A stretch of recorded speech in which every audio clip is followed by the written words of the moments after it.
if you could observe, nobody objected. Hindi ba't ang goal nila is to impeach Inday Sara? Isa pa po, si Lacson.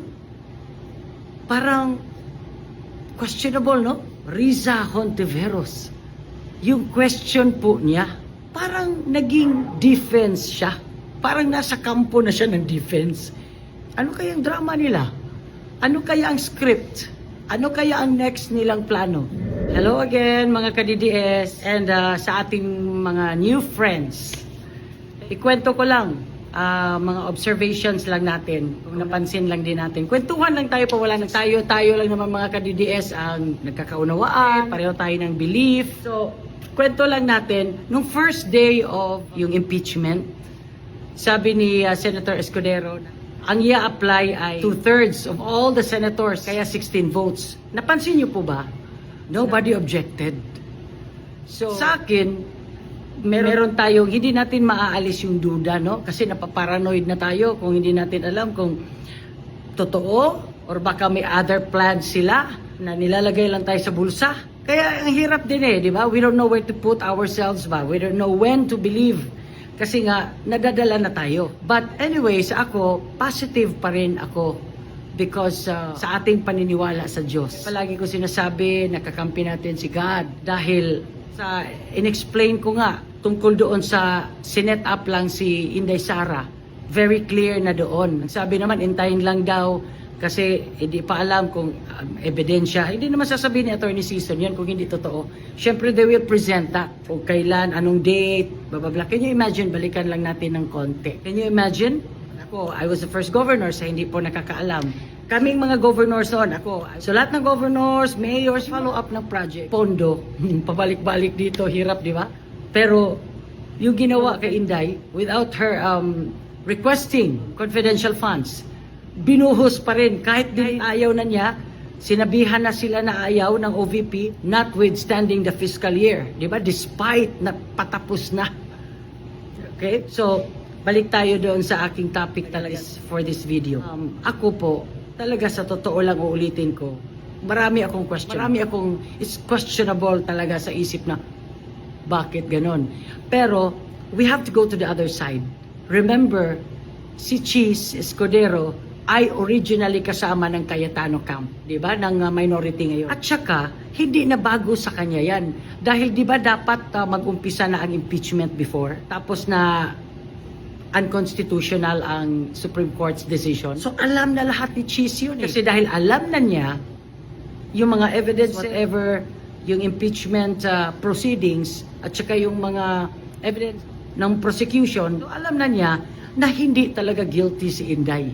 I think, pwede rin ganong side. Ipaglagay na natin na totoo talaga. Ikita niya na kahit lumipat ako, nandoon pa rin ako, ang puso ko, at ang paniniwala niya. If you could observe, nobody objected. Hindi ba't ang goal nila is to impeach Inday Sara? How come they were so quiet? So, para po sa akin, mga ka-DDS, God silence them. Sa mga dinagat nons, ang aking inauguration speech, ganon din ang ginawa ng Diyos. God silence my siblings. They were not able to say kahit one word lang na bad about me during election. And that was the time dapat nasiraan nila ako. But God silenced them.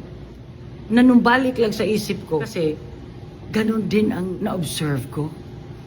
Nobody objected and supposed to be. The Tulfos will be maingay, especially Erwin. And isa pa po, si Lacson.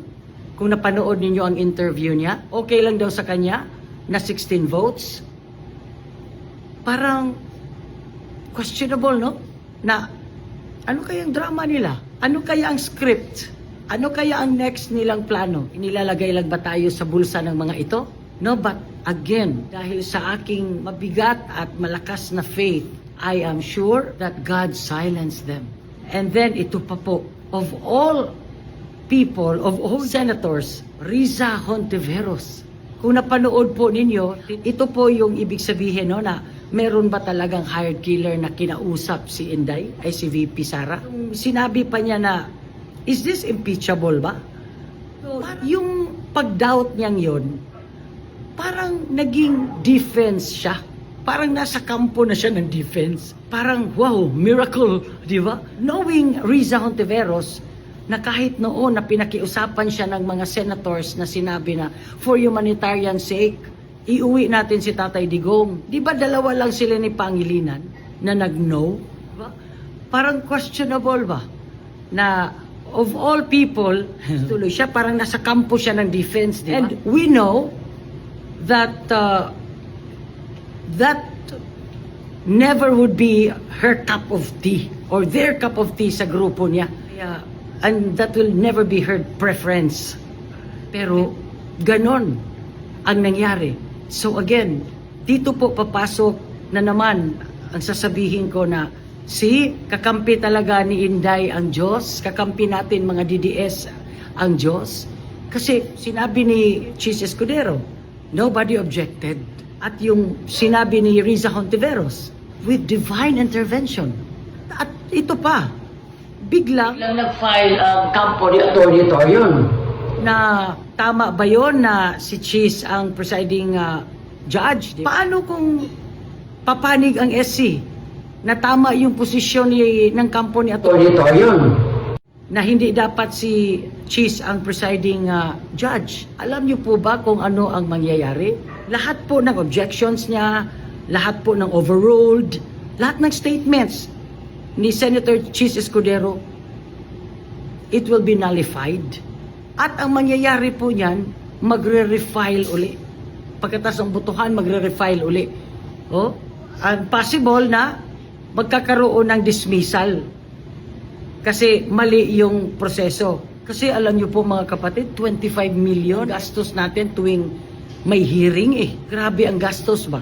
Na to think, yung mga ginagastos sa ganun, dinadagdag na lang sana yan sa cash assistance sa mga 4Ps, sa mga nangangailangan. Hindi pa tayo pabaon ng utang. Sinishare ko lang po sa inyo kasi ang karamihan po sa atin, palagi tayo nagko-complain sa buhay natin. Palagi tayo naghahanap ng ikakaproblema natin. Naghahanap tayo ng ikasasakit ng puso natin. Ikakadagdag ng ating kasalanan. Nagrereklamo tayo, nawawala ang ating contentment, magiging grateful sa Diyos. Kasi we always complain and yet we always forget to look around us. Na ang dami pa palang reasons na maging masaya tayo.